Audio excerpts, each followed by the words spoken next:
Before we begin, I just want to say thank you for being here and to let you know how you can get in contact with the show. If you'd like to share your thoughts on this episode, suggest a case, or request a shout out, you can find What They Hide, Hidden Crimes in Plain Sight on social media. You can follow and message the podcast on X, Instagram, TikTok, YouTube and Blue Sky. Just search for What They Hide Pod. You can also email the show directly. You'll find us on whattheyhidepod@gmail.com. The details will be in the episode description. I read every message and I really appreciate you taking the time to reach out. Alright, let's crack on with the show. This episode contains discussion of murder, violent assaults, and attacks against women and a child. Some listeners may find the themes deeply distressing. Listener discretion is strongly advised.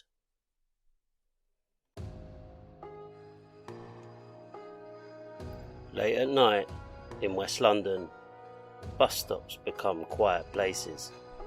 Streetlights glow against wet pavement. Cars pass occasionally, but mostly there is silence. People waiting alone. Students heading home after evenings out. Workers finishing late shifts. A bus pulls up. Doors open. Passengers step off. And then the street returns to quiet again. For most people, a bus stop is a place you barely notice. A moment where you are and where you're going. In the early 2000s, something unsettling was happening on the streets of West London. Young women were being attacked, suddenly, violently, sometimes just meters from where buses stopped, sometimes on quiet residential streets where people assumed they were safe. At first, the cases didn't appear connected. Different boroughs, different victims, different nights. Police investigated each attack as an isolated crime, but slowly detectives began noticing something disturbing. The victims had all been alone, walking, waiting, standing near bus stops. And somewhere nearby, someone had been watching. Witnesses would later remember seeing a vehicle, sometimes driving slowly, sometimes parked, a man inside, observing, waiting for the moment when someone was alone. Then the attack would come without warning, fast, brutal, and over within seconds. For months the attacker remained invisible. No name, no clear suspect. Just a pattern that investigators were struggling to understand, because the man responsible did not live on the margins of society. He lived among the people he was stalking. He drove the same streets, worked ordinary jobs, had neighbours who saw him every day. His name was Levi Bellfield, and by the time police finally stopped him, several lives had already been lost. One of those victims was Marsha McDonnell, 19 years old. She had stepped off a bus in Hampton after a night out with friends. She was walking home, a route she had taken many times before. But that night, someone was already waiting. Another victim was Amélie Delagrange, a French student living in London. She had spent an evening with friends before walking across Twickenham Green, a quiet open space surrounded by houses, a place that felt safe, until a man stepped out of the darkness. And then there was Kate Sheedy. She survived. Her survival would become one of the most important moments in the entire investigation, because Kate would later describe the man who had attacked her. And that description would help detectives finally identify the predator who had been stalking the streets of West London. But the story of Levi Bellfield doesn't begin with those attacks. It begins earlier, years earlier, with a man whose violence was already visible to people who knew him. A man whose anger had been building for decades. A man who had been hiding in plain sight the entire time. Because the most unsettling part of this story isn't just what Bellfield did, it's where he did it. Ordinary streets, ordinary bus stops, places people pass every day without thinking twice. This is the story of Levi Bellfield, the man who turned the quiet streets of West London into hunting grounds, and the investigation that finally revealed the predator hiding in plain sight. You're listening to What They Hide, Hidden Crimes in Plain Sight.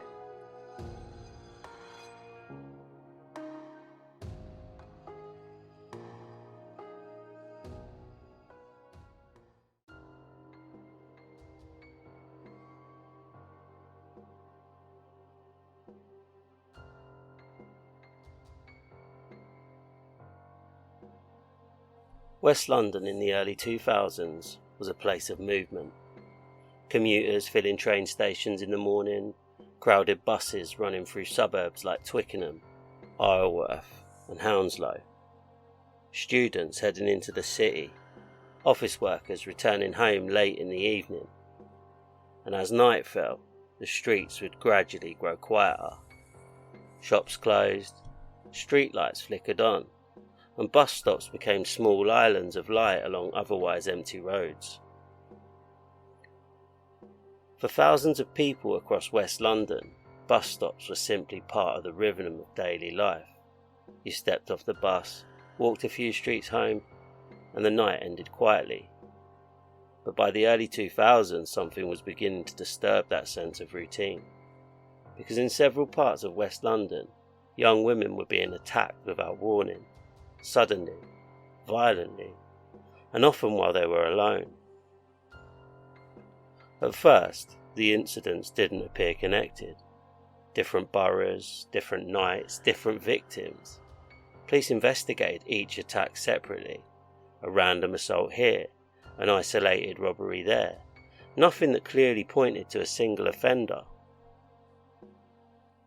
But slowly, the pattern began to emerge.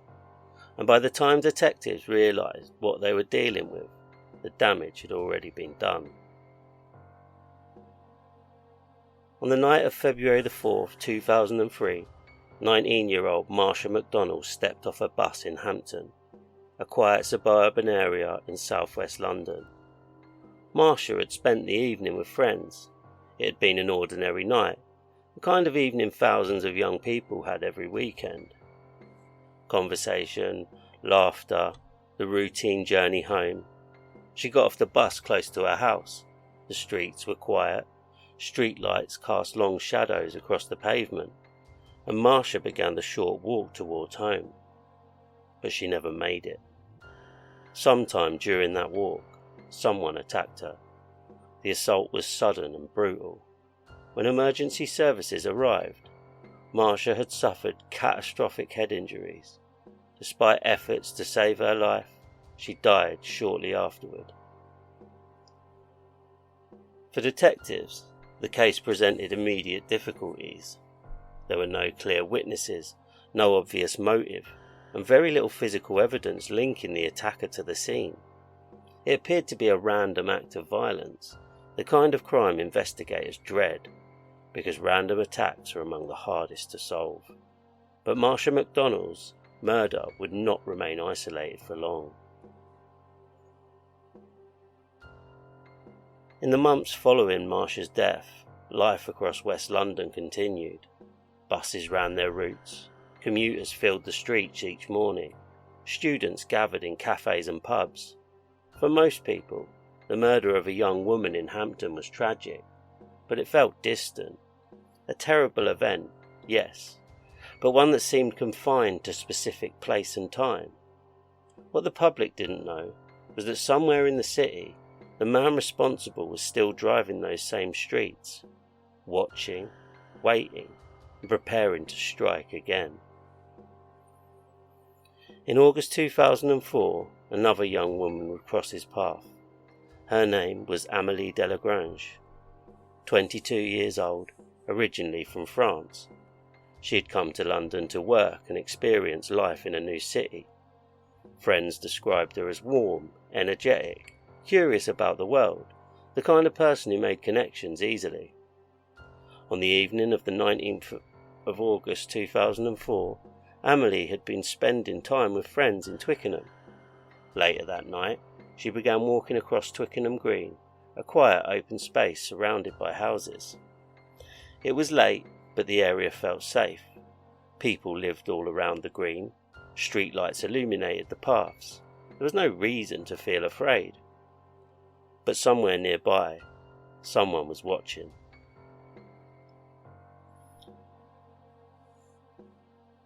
The attack came suddenly. Amelie was struck in the head with a blunt weapon. The violence was overwhelming. She collapsed on the grass of the green, critically injured. She was discovered by a passer-by shortly afterward and rushed to hospital, but the injuries were too severe. Amelie Delagrange died later that night. For investigators, the similarities between this attack and the murder of Marsha MacDonald began raising questions. Both victims were young women. Both had been attacked suddenly. Both had suffered catastrophic head injuries. And both had been alone. But the attacks had happened in different areas, more than a year apart, and at first detectives could not prove they were connected. Witnesses near Twickenham Green reported something that investigators found interesting. They'd seen a white van in the area shortly before the attack. It had been parked nearby, a man inside, watching. At the time, that detail meant very little. Vehicles come and go constantly in a city, but as detectives reviewed the evidence, that small detail began to take on new significance. Because somewhere in West London, someone was driving the streets at night, looking for victims. The police did not know his name yet. They didn't know where he lived, or how many people he had already attacked. But they were beginning to realise something disturbing. The attacks on Marsha MacDonald and Amelie Delagrange might not have been random. They might be part of something much darker, and the man responsible might still be out there, driving through the streets of West London, searching for the next opportunity.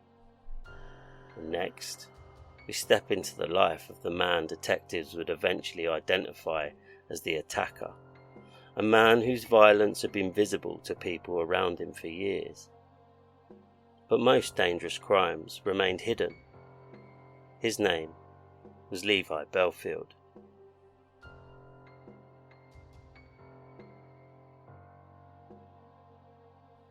Levi Bellfield was born in 1968 in Isleworth, West London, the same area where he would later commit some of his crimes. Growing up, his life looked fairly typical on the surface. A suburban upbringing, local schools, friends in the neighbourhood. But people who knew him as a teenager often described the different side of his personality. Aggressive, quick to anger, someone who seemed to thrive on confrontation. Violence became part of Bellfield's identity early. Arguments frequently turned into fights, road rage incidents, threats, assaults, and over time that behaviour became almost routine. To those around him, Bellfield was unpredictable, someone whose temper could erupt without warning. But aggression alone doesn't always bring police attention, and much of Bellfield's early violence happened in ways that slipped through the cracks. Fights in pubs, arguments in the street, domestic incidents that were rarely reported, small moments of intimidation that rarely turned into formal charges. By the late 1990s and early 2000s, Bellfield had built a reputation across parts of West London.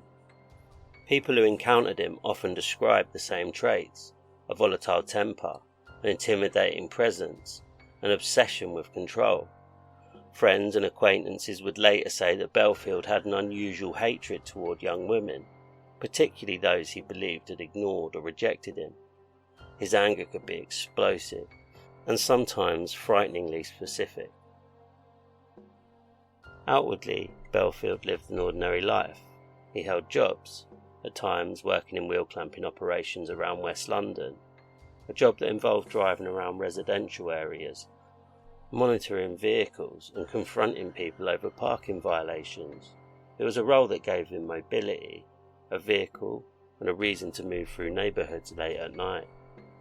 Bellfield also spent time working as a nightclub bouncer, another environment where aggression was not unusual, where physical intimidation could even be seen as part of the job.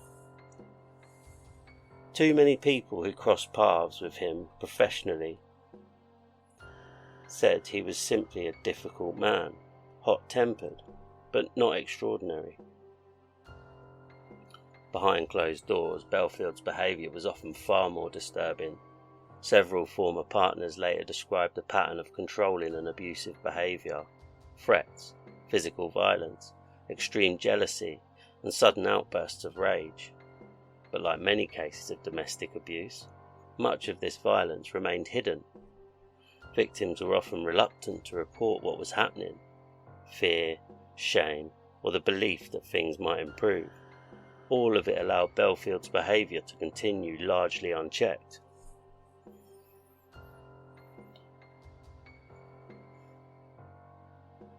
By the early 2000s, Bellfield was living a life that looked outwardly normal. He had relationships, children, neighbours who saw him going about daily routines. But at the same time, he was driving the streets of West London at night, watching, observing people as they walked alone, learning the rhythms of the neighbourhood, the bus routes, the quiet streets, the places where someone could be isolated for just a few moments, long enough for an attack. One of the most unsettling aspects of the Bellfield case is how visible his aggression had been. Friends had seen it, former partners had experienced it, acquaintances knew he was capable of violence. But violent personalities are not uncommon, and most of the time that violence remains confined to arguments, assaults or domestic incidents. Very few people imagine that someone they know could be responsible for murder. That assumption that the violence would stop short of something far worse allowed Bellfield to move through his community largely unnoticed, and while the city slept, he continued driving, looking for someone alone, a bus stop, a quiet pavement, a moment of opportunity. By the time the attacks on Marsha McDonnell and Amélie Delagrange began drawing police attention, Levi Bellfield had already spent years refining the behaviour that would eventually expose him. But the investigation was about to take a crucial turn, because one victim would survive, and her testimony would give detectives the first real description of the man they were hunting. Next, the attack that changed the investigation. Kate Sheedy. By the spring of 2004, detectives investigating violent attacks on women in West London still didn't have a clear suspect. 2 young women had already been killed. The attacks had been sudden, brutal, and seemingly random. But in May 2004, something happened that would begin to change the course of the investigation, because this time, the victim survived. On the night of May 28th, Kate Sheedy, an 18-year-old student, had been out with friends. Like many young people in London, she was making her way home late at night. The streets were quiet, traffic was light, and Kate began walking along Isleworth Road, a familiar route. It was a normal walk, the kind of walk people make every day without thinking twice. But as she moved along the pavement, a car approached. The vehicle slowed, then suddenly accelerated toward her. Kate barely had time to react. The car struck her with devastating force. She was thrown onto the road and suffered severe injuries. But incredibly, she survived. At first, the incident looked like a hit and run, a tragic accident. Police officers arriving at the scene believed the driver had struck a pedestrian and fled. But as detectives examined the evidence more closely, something about the collision didn't make sense. The vehicle hadn't simply drifted off course. Witness accounts suggested something else. The car had turned deliberately toward the pavement. Investigators began to suspect that Kate Sheedy had not been the victim of an accident. She had been the victim of a deliberate attack. Kate's injuries were serious, but she was able to speak with investigators. Her recollection of the moments before the attack became crucial. She described the vehicle, the way it approached, the sudden movement toward her, and the terrifying realization that she had been targeted. This was the first moment detectives began considering a possibility that had not yet fully taken shape. What if the previous murders weren't isolated crimes? What if the same person responsible for Marsha MacDonald's death and the attack on Amélie Delagrange was also responsible for this incident? When detectives placed the three cases side by side, disturbing similarities began to emerge. Young women walking alone, late at night, in quiet areas of West London. Each attack sudden, each attack extremely violent. And now, with Kate Sheedy's survival, investigators had something they hadn't had before. A potential description, a possible vehicle, a starting point. Witnesses began recalling a detail that had previously seemed insignificant. Near the scene of Amélie Delagrange's murder in Twickenham, several people had noticed a white van parked nearby. At the time, it hadn't drawn much attention, but now detectives began re-examining that information.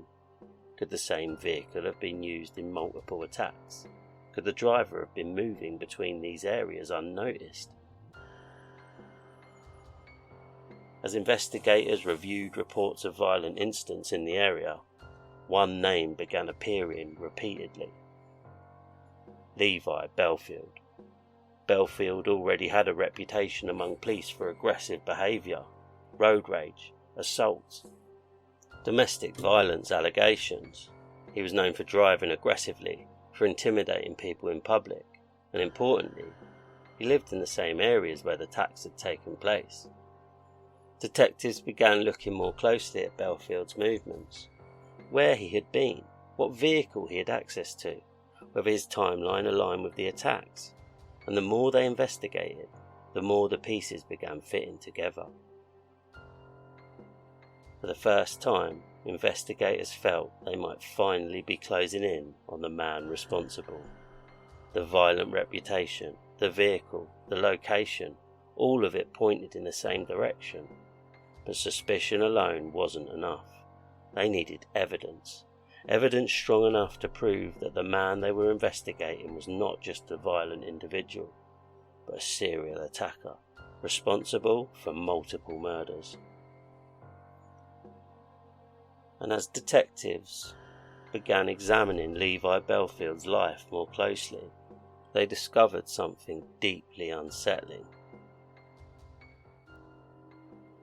Because the man they were investigating had been living openly in the community the entire time, driving the same streets, working ordinary jobs, living among the people he was stalking, hidden in plain sight. Next, the investigation tightens, and detectives move to arrest the man they believe is responsible, Levi Bellfield. By the summer of 2004, detectives investigating the attacks on young women across West London were beginning to focus their attention on one man, Levi Bellfield. His name had surfaced repeatedly as investigators reviewed records of violent incidents in the area. He had a history of aggression, a reputation for road rage, a pattern of intimidating behaviour towards strangers and former partners.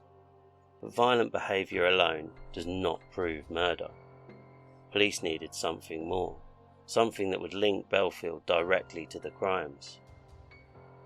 Detectives began examining Bellfield's movements more closely. They studied timelines, where he lived, where he worked, what vehicles he drove, and how those movements aligned with the attacks investigators were now beginning to connect.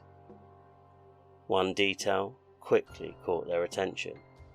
Bellfield had access to vehicles similar to those described by witnesses near the crime scenes. White vans, cars seen moving slowly through residential streets late at night, vehicles that had appeared in witness statements again and again. But vehicles alone were not enough. Investigators needed stronger connections, and so they began looking at Bellfield's behaviour around the time of the attacks. What they found was troubling. Bellfield had an unusual interest in the cases. According to people who knew him, he followed the news reports closely, discussing the murders, speculating about the investigation, sometimes inserting himself into conversations about the crimes in ways that now seemed unsettling.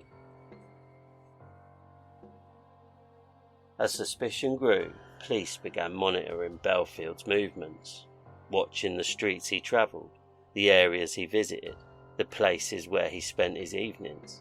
What investigators saw reinforced their concerns. Bellfield frequently drove through residential neighbourhoods late at night, moving slowly, sometimes circling the same streets. Exactly the kind of behaviour detectives believed the attacker had used to locate the victims. By late 2004, investigators believed they had enough evidence to take action. Bellfield was arrested. The moment was quiet, controlled, but for detectives who had spent months examining the case, it represented a major turning point. Because now the investigation could move inside his world, his home, his vehicles, his personal life. And what they found would deepen their suspicions even further. Police searched Bellfield's property and vehicles carefully. Every object, every document, every detail was examined. Detectives were looking for anything that could connect him to the victims: clothing, weapons, fibres, DNA. And as the investigation progressed, more pieces began falling into place. Witness descriptions, vehicle sightings, timelines that placed Bellfield in the areas where the attacks had occurred. Individually, each piece might have seemed small, but together they began forming a picture that investigators could no longer ignore. By this stage, detectives were convinced they were dealing with something far more serious than a single act of violence. The murders of Marsha McDonnell and Amélie Delagrange were now being treated as connected crimes. The attempted murder of Kate Sheedy strengthened the pattern even further. 3 victims, 3 attacks, all within the same part of West London, all involving sudden, devastating violence against young women walking alone. And at the centre of the investigation stood the same man. But the investigation was about to take an even more dramatic turn, because as detectives examined Bellfield's past more closely, they began revisiting another case. A case that had shocked Britain 2 years earlier, the disappearance of a 13-year-old schoolgirl named Millie Dowler. At first, that investigation had focused on other suspects entirely, but now, detectives were beginning to wonder if the man they had just arrested might have been responsible for something even more disturbing. Because the crimes linked to Levi Bellfield might not have started in 2003, they might have started much earlier, with the disappearance of a schoolgirl walking home from school. Next, the investigation turns to Millie Dowler, and a case that would take years to finally solve. Long before the murders of Marsha McDonnell and Amélie Delagrange, another disappearance had already shaken a community just outside London. It happened in March of 2002, in the quiet Surrey town of Walton-on-Thames. a place of residential streets, schools and small shops, the kind of town where children walked home from school every day without fear. But on the afternoon of March 21st, 13-year-old Millie Dowler left school and began the short journey home. She never arrived. Millie had been at Heathside School in Weybridge. Like thousands of other students, she finished the school day and began heading home. The route was familiar, a short walk to the train station, then the final stretch towards the house where her family was waiting. But somewhere along that route, Millie vanished. When she didn't arrive home, her family quickly realised something was wrong. At first they hoped she had simply stopped somewhere with friends, but as the hours passed, concern turned into panic. By the evening, police had been called, and a search for Millie Dowler had begun. The disappearance quickly became one of the largest missing person investigations in Britain at the time. Police officers searched parks, woodland and nearby roads. Helicopters flew over surrounding countryside. Volunteers joined search parties. Posters with Millie's photograph appeared across Surrey and London. Her face soon became familiar to millions of people. A 13-year-old girl with a shy smile, missing, and desperately missed by the family waiting for her to come home. For weeks the search continued. Police followed tips, investigated sightings, examined every possible lead, but the investigation soon ran into a devastating problem.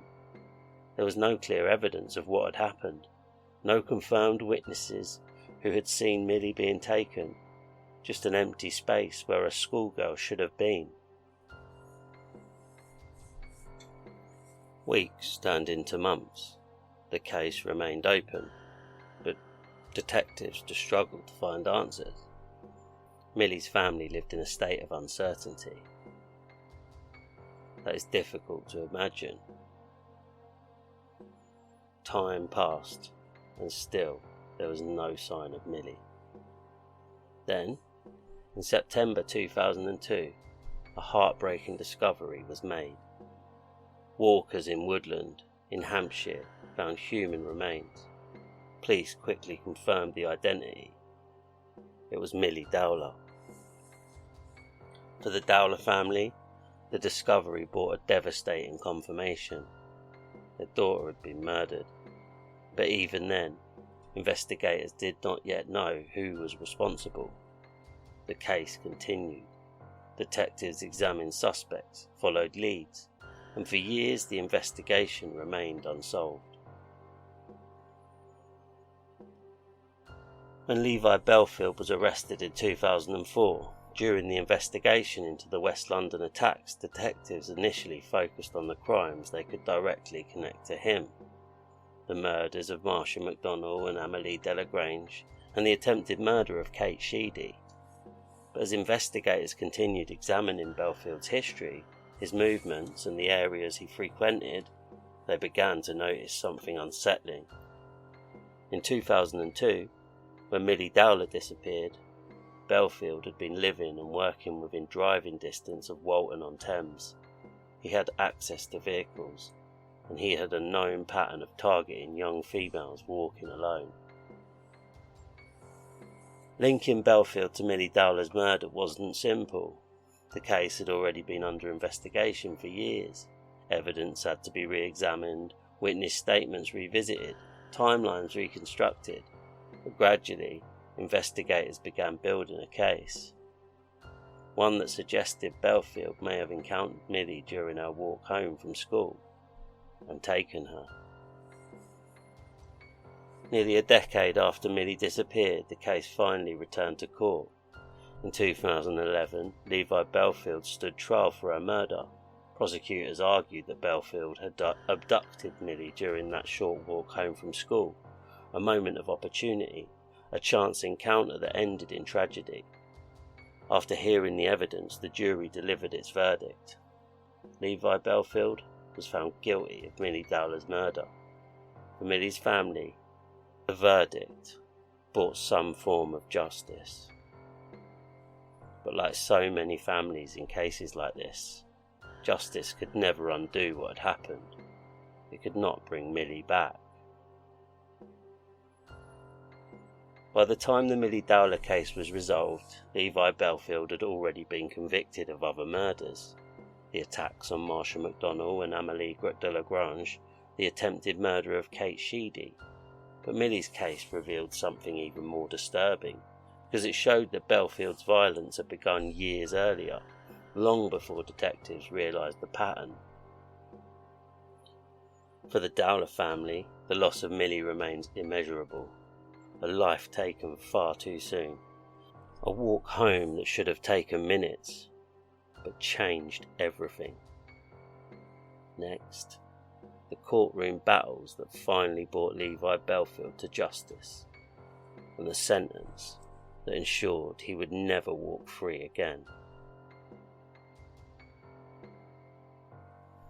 By the time Levi Bellfield stood trial, the case against him had taken years to build. Detectives had spent thousands of hours examining witness statements, reviewing forensic evidence, and reconstructing the movements of a man who had spent years moving unnoticed through the streets of West London. The crimes themselves had appeared random at first, sudden, unpredictable, but when investigators placed the pieces together, a pattern emerged. A man driving through quiet streets late at night, watching bus stops, looking for women walking alone, and striking without warning. In 2008, Bellfield was tried at the Old Bailey for 3 attacks that had shocked West London: the murder of Marsha McDonnell, the murder of Amélie Delagrange, and the attempted murder of Kate Sheedy. The courtroom heard detailed evidence about each case, witness accounts, vehicle sightings, forensic links, and the careful investigative work that had slowly narrowed the focus onto Bellfield himself. One of the most powerful moments in the trial came from Kate Sheedy. She described the night she had been struck by a car in Isleworth. At first, the incident had been treated as a hit and run, but her testimony revealed something far more disturbing. The vehicle had not simply lost control, it had turned deliberately toward her and then accelerated. Her survival gave the jury something investigators rarely have in cases like this: the voice of someone who had lived through the attack, someone who could describe the terror of those moments and explain why the collision had never been an accident. Prosecutors laid out the case methodically. Bellfield's vehicles matched descriptions from witnesses. His movements aligned with the timelines of the attacks, and forensic evidence linked him directly to the murder of Amélie Delagrange. Pattern became impossible to ignore. 3 attacks, 3 victims, all within the same areas of West London, all carried out with sudden, overwhelming violence. Bellfield himself remained largely silent throughout much of the proceedings. Observers described him as cold, detached, a man who showed little reaction as the details of the crimes were described. After hearing weeks of evidence, the jury retired to deliberate. When they returned, the courtroom fell quiet. The verdict was delivered: guilty. Levi Bellfield was convicted of the murders of Marsha McDonnell and Amélie Delagrange, and the attempted murder of Kate Sheedy. The judge described Bellfield as an extremely dangerous and predatory individual, and the sentence that followed reflected the severity of the crimes. Bellfield received a whole life order. In British law, a whole life order means exactly what it sounds like. The offender will spend the rest of their life in prison. There will be no release, no parole, no return to society. But the story did not end there, because investigators had continued examining Bellfield's possible connection to the murder of Millie Dowler. Nearly a decade after her disappearance, the case finally returned to court. In 2011, Bellfield was tried again. This time, for the murder of the 13-year-old schoolgirl whose disappearance had once shocked the entire country. The jury heard the evidence, the movements, the opportunity, and the pattern of behaviour that now defined Bellfield's crimes. Once again, the verdict was guilty. Bellfield was convicted of Millie Dowler's murder, and another whole life sentence was added. With the verdict delivered, Levi Bellfield was taken into custody to begin the rest of his life behind prison walls.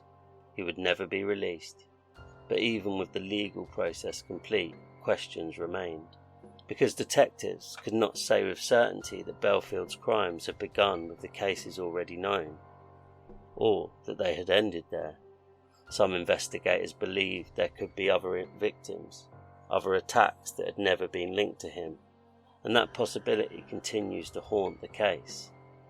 The man who had stalked the streets of West London had finally been stopped, but the story of Levi Bellfield is not only about the crimes themselves, it is also about how someone capable of such violence lived among ordinary communities for years, working, driving, raising children, all while hiding a darker reality behind an ordinary life. Next, the lasting legacy of the case and the unsettling questions that still remained. How many warning signs were there before anyone realised what Levi Bellfield truly was? When Levi Bellfield was sentenced to spend the rest of his life in prison, many people believed the story had finally reached its end. The man responsible had been identified, the investigation had uncovered the truth, and the courts had ensured he would never again walk the streets of London. But cases like this rarely end with the final verdict, because long after the courtroom empties, the consequences remain. For the families of the victims, the years after the trials have been defined not by legal outcomes but by loss. Marsha MacDonald was 19, a young woman beginning her adult life. She had dreams, plans, and the kind of future that should have stretched out for decades. But her life ended on a quiet street near a bus stop in Hampton.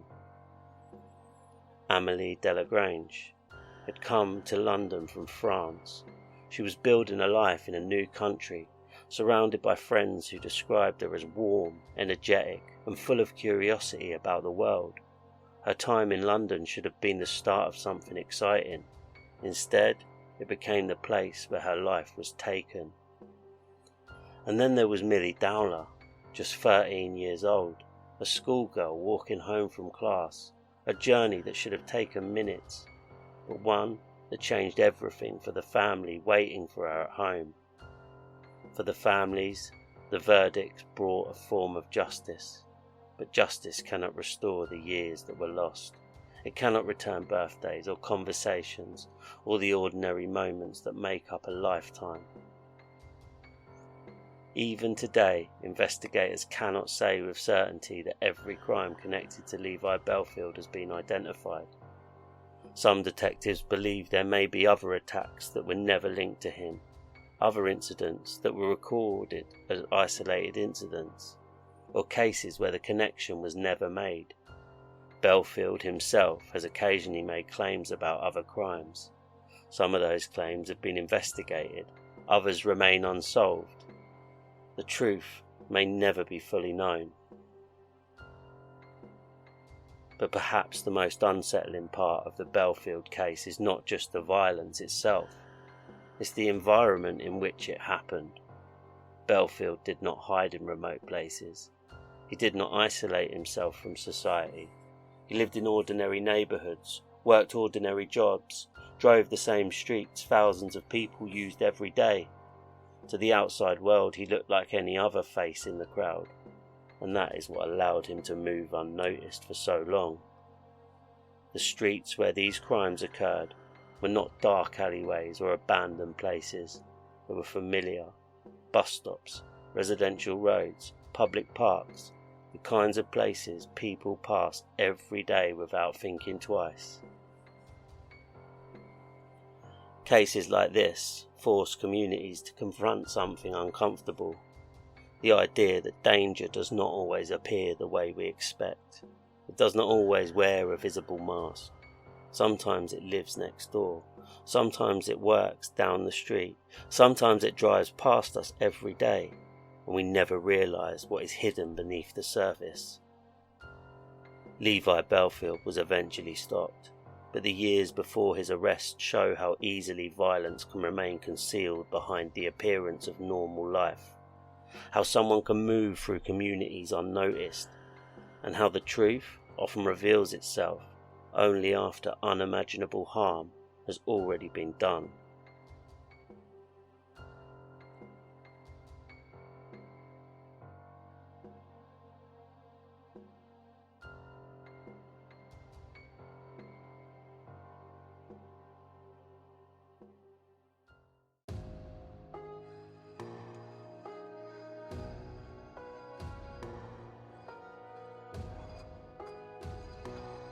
The story of Levi Bellfield is not only about the crimes he committed, it's about the spaces in between, the moments when something feels slightly wrong but no one yet understands why. A car driving slowly down a quiet road, a man watching from behind a steering wheel, a bus stop illuminated by a single streetlight. For the people passing through those moments, everything feels ordinary, until it doesn't. Because the most dangerous secrets are rarely hidden in darkness. They exist in the ordinary places we trust, the streets we walk every day, the neighborhoods we believe are safe, the lives that appear normal on the surface. And that is why stories like this matter. Not because they remind us of fear, but because they remind us how easily the truth can remain hidden, right in front of us. This has been What They Hide, hidden crimes in plain sight.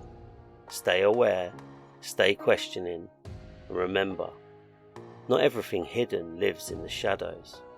Sometimes it's standing under a streetlight at the end of the road.